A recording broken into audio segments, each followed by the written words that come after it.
Shalom, brothers and sisters. We want to give all glory and praise to Yahweh, Ba'ashem, Yahawashi. Yahweh being the name of the Heavenly Father, and Yahawashi being the name of His one and only begotten Son. This is the brother Hawayah. And today we're going to go on and continue the topic from last week, which was marriage, the role of a husband and wife. Right. So basically we're going to go into a part 2 of this just to kind of finish off where we started off from. So that way we have a good understanding, at least on a basic level, of what it means to be a husband and a wife in according to the gospel. Right. Okay. God bless y'all. This is 1 Corinthians chapter 11 and verse 3.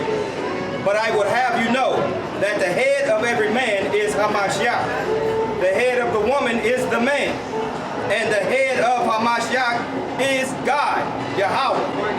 Yeah, so the head of every man is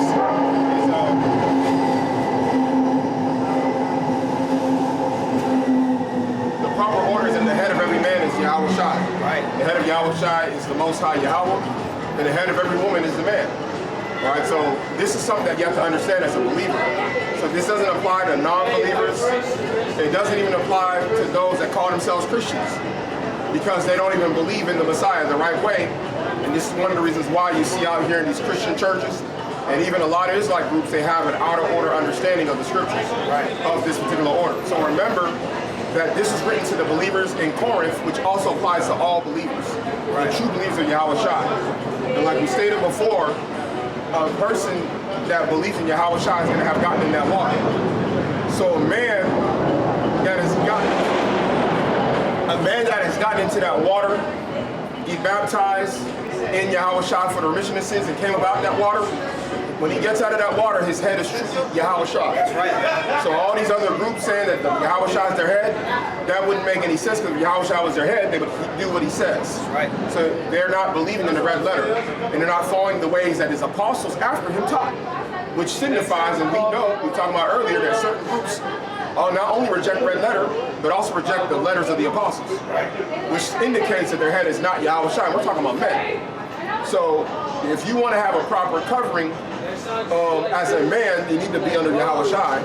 And then eventually, if you're not married, as a woman, if you're going to make it into the kingdom, you're going to have to be under a man in Yahawashi. That's just what it is. You got to get underneath a household, a house. That's right. Okay, a house is a covering that, when you go into this, in Sirach, it tells you a house to cover shame. Well, guess what? The house, which is comes under your husband's name, that comes to your shame and reproach as a woman. Okay, according to, that's Isaiah 4. Where the woman want to be underneath a man and be called by his name. They want to be under his house, right? Yeah. That's going to give you the spiritual covering in the end. So that's why we have to go into this, because again, in this society, the order in this society has been flipped upside down. It got to a point in feminism where they wanted to be equal to men. Now we've reached a level of feminism in which the women believe that they're above the man. Just like with that picture been going around with A$AP Rocky and Rihanna. Correct. You know dang well that they set that up, man. Yep. That was staged just like that. Yep. And they're doing that to confuse you, James. Yep. Who look up to Rihanna. That's right. Because a lot of men don't even look up to A$AP Rocky anyway. So that's a whole nother thing. But a lot of you women, y'all like that. You go to social media, all the women love that picture because she's a boss babe. She's a boss bee. She's holding it down. She's the boss. She a billionaire. She got it. She controlling the relationship. Y'all like that. And all that image is when you look at that picture, the next step when the Yahawashi come, Sheol. Yep. They're gonna go down into the Gehenna. That's just all that's gonna happen.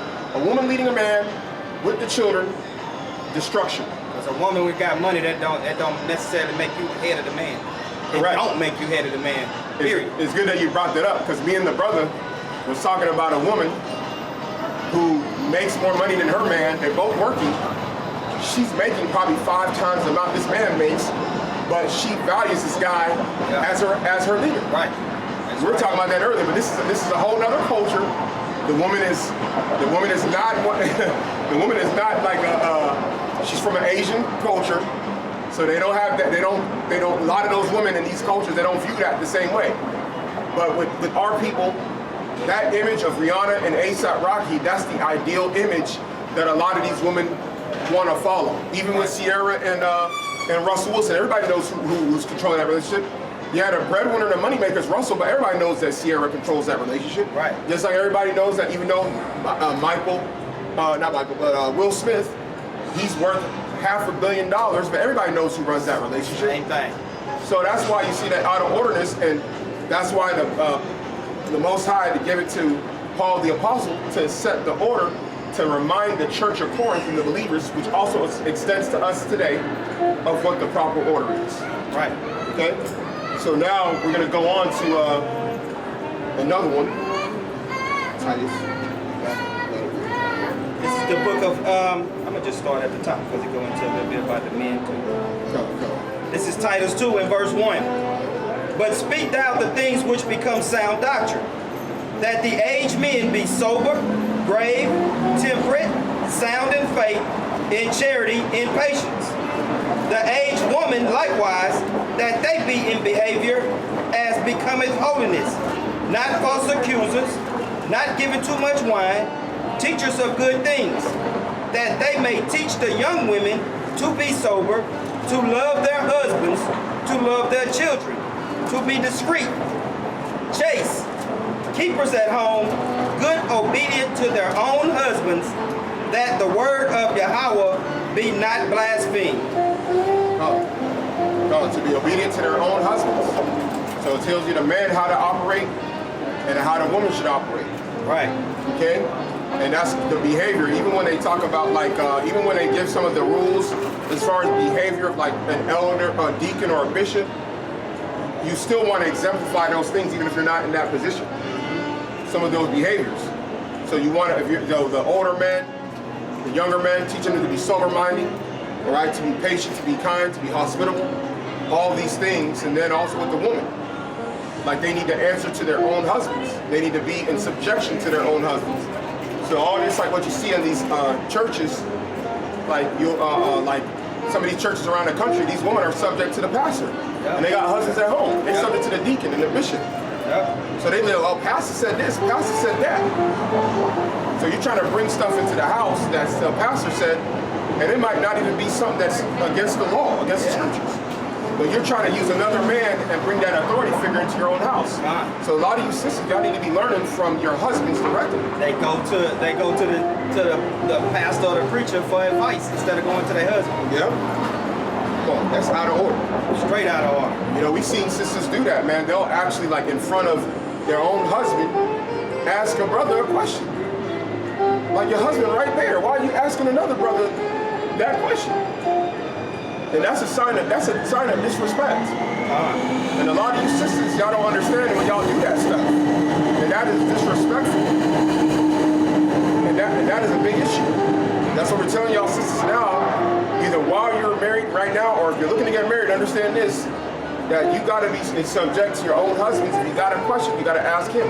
Which we'll get into that scripture as well later. So I'm gonna read Colossians chapter 3. In verse 18, wives, submit yourselves unto your own husbands as it is fit in the Lord. So it's fitting, it's good in the eyes of the Most High that you submit yourselves to your own husbands. That is how the Lord intended it. You don't submit yourself to another man, another brother in the faith. You don't do that. Yep. Submit yourself to your own husband. This is written in the church of Colossae.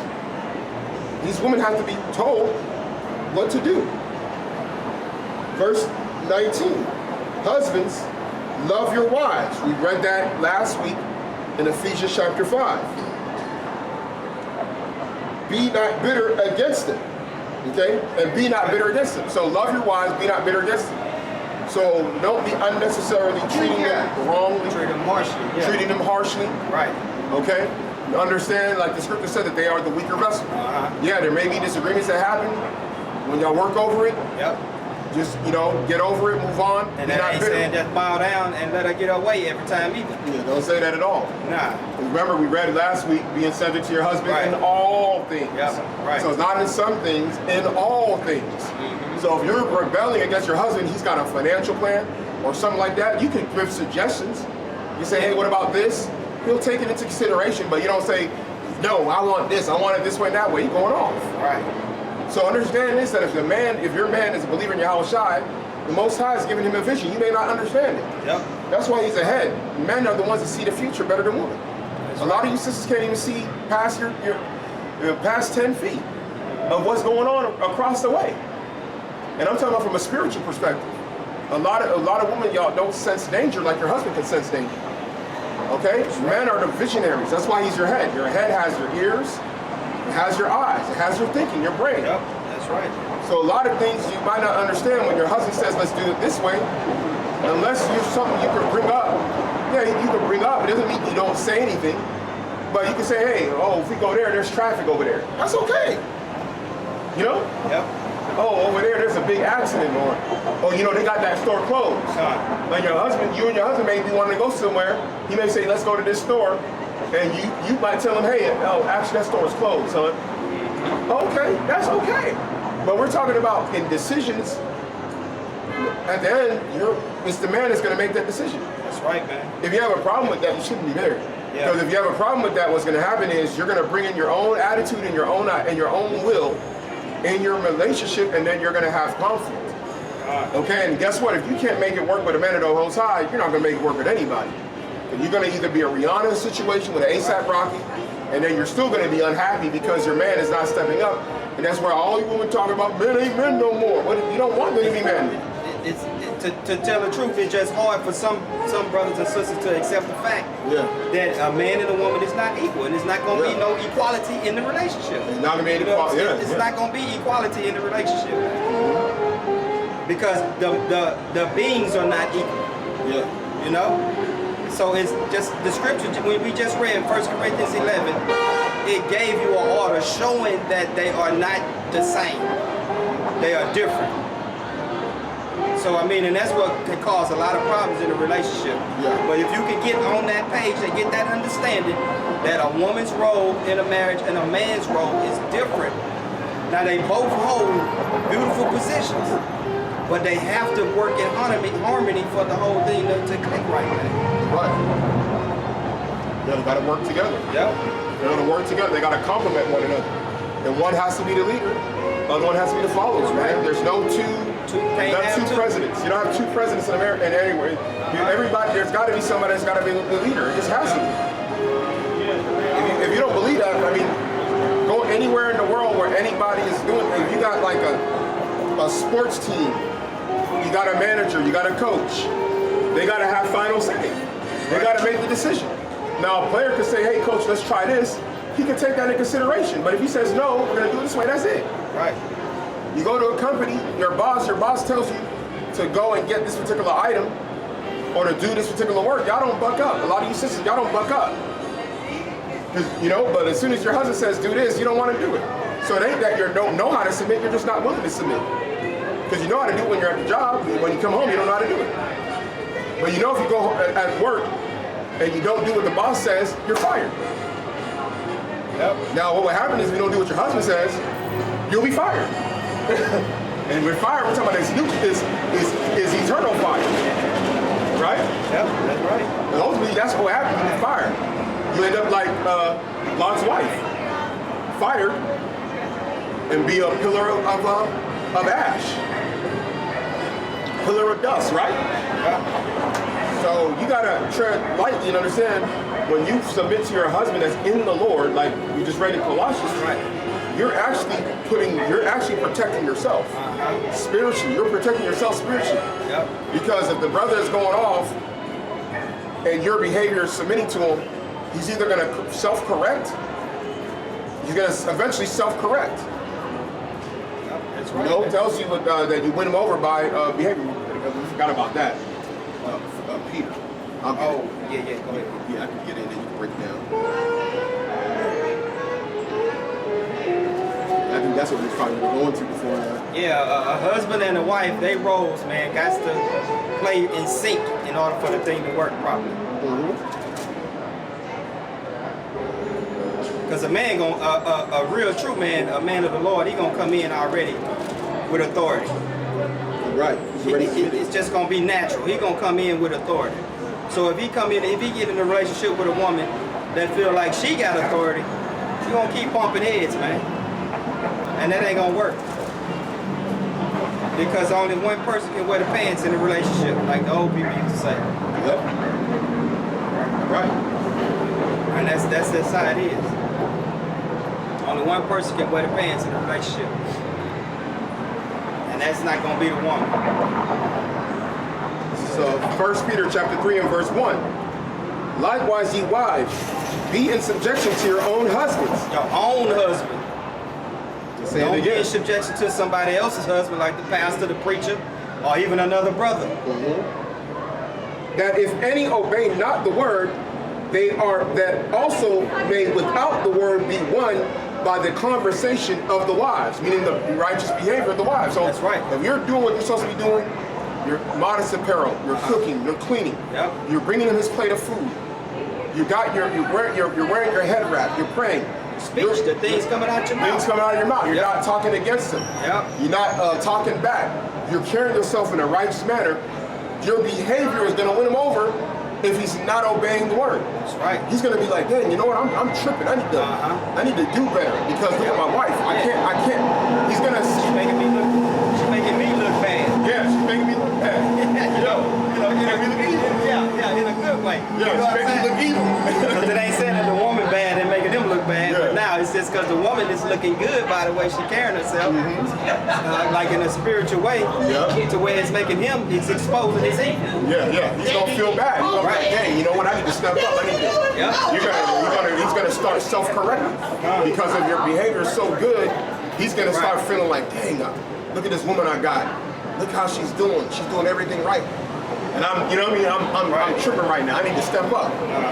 That's what it's saying. That's what Apostle Peter is saying. Right. If any of these men do not obey, that you will win him over by your conversation. You're not going to go and be like Yolanda Van Zandt or something and saying, you need to do this, you need to do that. Peter, the book of Peter says that, the book of Colossians says that. You need to be like this, you need to be like that. You need to be like so-and-so's husband. Yeah. That right there, you're gonna have a disaster. Be out of there. You're gonna have a disaster if you're talking like that. Your conversation, literally that word there, when you look in the Greek, is referring to your behavior, right. your manner of conduct. Yep. That includes your behavior, how you carry yourself, what you wear, and your speech, how you talk to your husband. Yeah. Okay? Verse 2. While they behold your chaste conversation coupled with fear. Meaning while they behold your chaste behavior coupled with fear. Meaning you're showing fear in the Lord and being chaste. You're holding yourself in chastity. Yeah. You're not running saying, I'm going out to the club, coming back. I'm going out with my homegirls, coming back, wearing hoochie mama outfits. No, he's seeing your chastity. Girls trip. Girls trips, yeah. He's seeing your chastity. Your what's the name? DJ Envy's wife is taking like a 20-day girls trip away from you. Come on, man. You know, that ain't what's gonna win him over. That's gonna end your marriage. Right. That's gonna end your marriage. So your behavior, and that's gonna leave you uncovered. Because if you go and do that, you commit adultery, you find out, you're done, you're out there. Like, we're trying to help brothers and sisters carry themselves in a proper way. Right. And remember, like, if you got a man that's actually in a body of other believing men, we're all holding each other accountable. We're all seeing how each other is carrying ourselves, so we're always like reflective of like what we do. And we understand the end game. We know that we have to carry ourselves a certain way if we want to be delivered as well. So if you just keep it going, this also implies also with your sisters that are married to a man that's a non-believer. I'm talking a man that you came in the body with. I'm talking about what you came in the body with. If you came into the body and you had a man, meaning you got baptized in the name of Yahawashi for the remission of sins, and you end up being, you are married already, you're dealing with a man that's a non-believer, this can apply the same way. He's going to see how you're carrying yourself, and it may inspire him to want to be a believer. But Most High may put it on his heart to seek after him. Like Most High might put it on his heart, like about getting into the faith, because of where you're carrying yourself. Okay, we're talking about for sisters. Now I'm going to warn you. This is not going to work. If you were a believer, got baptized, and then you went and got a wicked man, that ain't going to work. Yes, It ain't gonna work. I know a sister that tried that. She got baptized, Later on, she wanted to go get with a non-believing dude, and she tried to have one of us talk to the dude. And it's not gonna work that way. He's gonna be wicked until the end. That's right, man. You done dealt deceitfully with that situation. Yeah. We're talking about according to 1 Corinthians, where Paul writes that if you come in with a non-believing spouse and they please dwell with you, stay with them. But if they desire to leave, let them leave, for you're not bound to be with them at that point if they decide to leave. But remember, in there it says they have to be wanting to leave. Yep, that's right. It tells you that. You don't want to have that on you, because if you leave and they didn't want you to leave, now you're an adulterer. Yep. Okay, because even you left that situation. Or you made that woman an adulterer by leaving her even though she didn't want to leave you. Yep. Okay? So you gotta stay in that situation until that person says they do not want it anymore. Yep. And it's gonna get to the point for real with some of you sisters where brothers is gonna have to actually do an investigation and talk to that dude and get in writing and text. I don't want to be with her. You know what I mean? Yep. We have to get that text that says, a lot of lie and deception that be going on. You know? Just to get out of the relationship. Sarah, I do not want to be with Sarah. You know? Right. We got that in writing. Okay? I don't want to be with her no more. Right. I got somebody else. I don't want to deal with that Israelite stuff. I don't want to deal with that gospel stuff. I don't want her. Out of there. Okay? We don't want to have a situation where a sister, she's so wanting to be with a brother that's a believer that she gonna go lie about her ex, that guy, she left him. Now he got the spirit of jealousy on him, and now you're in a battle and war with another man's, woman. Right, right. That's why you see a lot of people dying out here in Babylon over these type of love triangle situations. Yep. Okay? That's right. So we got more on this. This is verse 3. You might have read this, Doc. It's good. Who's adorning, let it not know. It's also in Timothy too. Yeah, I think right? we read it. It's also in 1 Timothy. Yeah, that's maybe. So it's almost the same thing. Yeah, we did. Verse 3. Whose adorning, let it not be that outward adorning of the plaiting the hair. Yeah.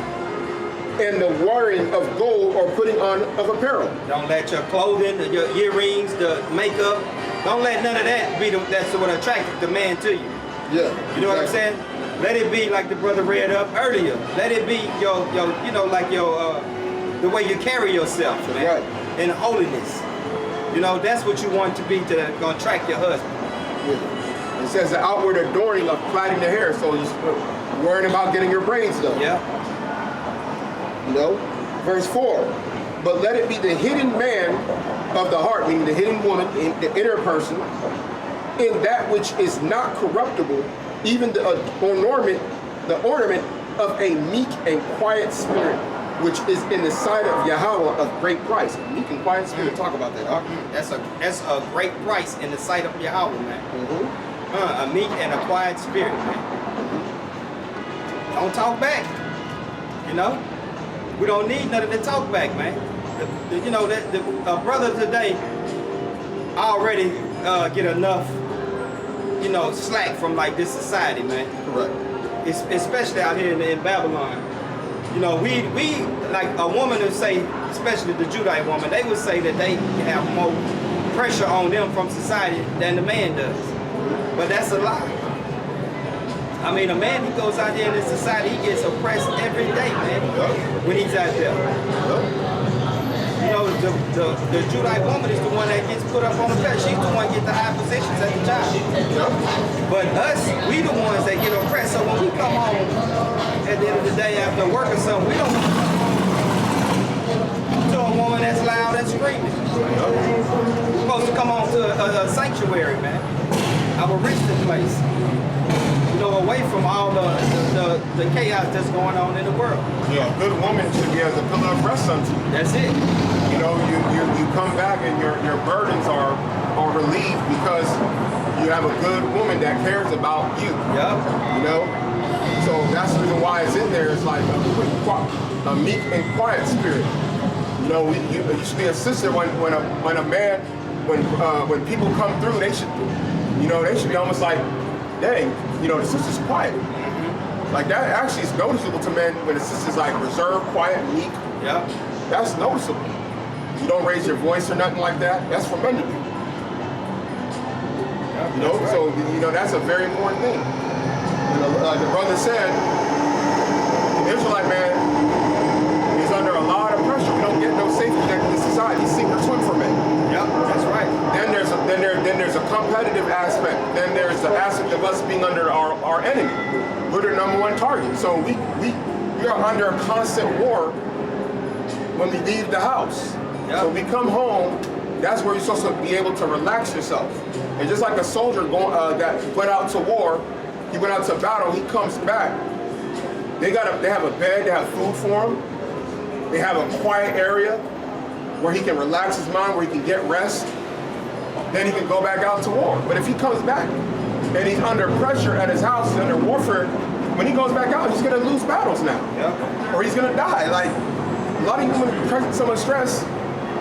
High blood pressure, heart disease is a big killer. And y'all don't know that y'all pushing this stuff, and then y'all are, it's like y'all gotta understand that your man needs to come back, and he needs to be excited to come back home. He's gotta, when he walks into the house, he knows his blood pressure gonna go down, and all that pressure is gonna be relieved. But if he comes back knowing, dang, when I get home, I gotta deal with this woman. Should have stayed on the battlefield, man. Yeah, it's always been better off out there than over here. Right. That's why and then you wonder why your man don't want to be home or don't want to be around you all the time. Because you're not making an environment that's suitable for him.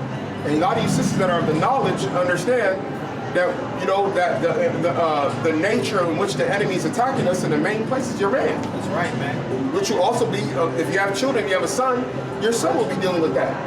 So be mindful of that and be wise and understand like what battle we're dealing with out here in this society. That's right. You got something? Okay, come. Yeah, I'm gonna read this last two.